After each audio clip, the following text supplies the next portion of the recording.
মোদি বাবু আমাদের থেকে শিক্ষা নাও। হ্যাঁ, শিক্ষাটা এটাই দাও যে ভাতার মাধ্যমে মানুষজনকে এগিয়ে নিয়ে যেতে হবে, আরো এগিয়ে নিয়ে যেতে হবে।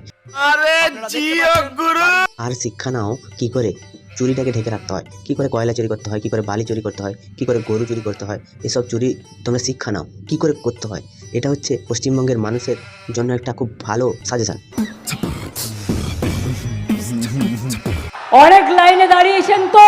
সত্যি অনেক লাইনে দাঁড়িয়েছেন, এবারে কিন্তু বিজেপিকে বেলাইন করতেই হবে। বিজেপি কি করেছে, কি করেছে? 15 লক্ষ টাকা দেবে বলেছিল, ভাতা দেবে বলেছিল, সেগুলো কিছু দেয়নি। মুখ্যমন্ত্রী কিন্তু যখন ভাতা দেবেন বলেছিলেন সেটা কিন্তু উনি দিয়েছেন। ওটা হচ্ছে মুখ্যমন্ত্রীর জন্য একটা খুব ভালো উপহার। कैसे कैसे लोग रहते हैं यार यहाँ पर। মোদি বাবু আমাদের থেকে শিক্ষা নাও। হ্যাঁ মোদিবাবু, শিক্ষা নাও কি করে পশ্চিমবঙ্গের পুলিটা মারতে হয়।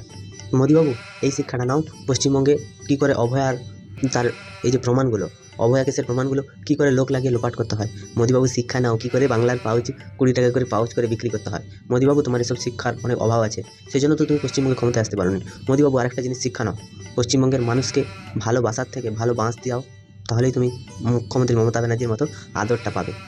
कहाँ से आते हैं? হ্যাঁ মোদিবাবু আর একটা জিনিস শিক্ষা নাও, কী করে পার্সোনাল অ্যাটাক করতে হয়, কী করে কোনো মানুষের বডি শেমিং করতে হয়, কী করে অমিত শাহকে গালিগালাজ দিতে হয়, কী করে মমতা ব্যানার্জি। এই শিক্ষাটা নাও, মমতা ব্যানার্জির যে শিক্ষা, সেই শিক্ষাটাই বলেছিল না মোদিবাবু আপনার স্ত্রীকে নিয়ে। তো এখানটায় পশ্চিমবঙ্গের মুখ্যমন্ত্রী তার স্বামীকে নিয়ে বলুন, তার বাচ্চা কাচ্চা নিয়ে বলুন। দীপক ঘোষের বইটা একবার পড়ে দেখুন, সেখান থেকে শিক্ষা নিন আর মুখ্যমন্ত্রীকে ধুয়ে দিন। এই শিক্ষাটাই নাও, এটা হচ্ছে প্রধান শিক্ষা। এবার বিজেপিকে বেলাইন করার খেলা। সত্যিই বিজেপিকে বেলাইন করতে হবে, কারণ তৃণমূলে চোরেদের লাইন সবসময়ের জন্য শক্ত এবং মজবুত হয়। বিজেপিকে বেলাইন না করতে পারলে আমরা বাঁচতে পারবো না। আমাদের পশ্চিমবঙ্গে বিজেপি আসলে অনেক যে রাত্রিবেলা মেয়েদেরকে বেরানো বন্ধ, সেটা কিন্তু বন্ধ হয়ে যাবে। সেই জন্য কিন্তু বিজেপিকে লাইন আনা যাবে না। পশ্চিমবঙ্গে আজকে মুখ্যমন্ত্রী মমতা ব্যানার্জি নিজে বলছেন মেয়েদেরকে রাত্রি 8টার পরে বাইরে না বেরোতে। এই বিহারে সন্ধ্যাবেলা বিকেলবেলা মেয়েরা বাইরে বেরোতে পারতো না, সেই বিজেপি ক্ষমতায় এসে সেটাকে তুলে দিয়েছে। বড় বড় যে মাফিয়া রাজ আছে সেগুলোকে সব শেষ করে দিয়েছে। समझ रहे हो? समझ रहे हो? समझ रहे हो ना?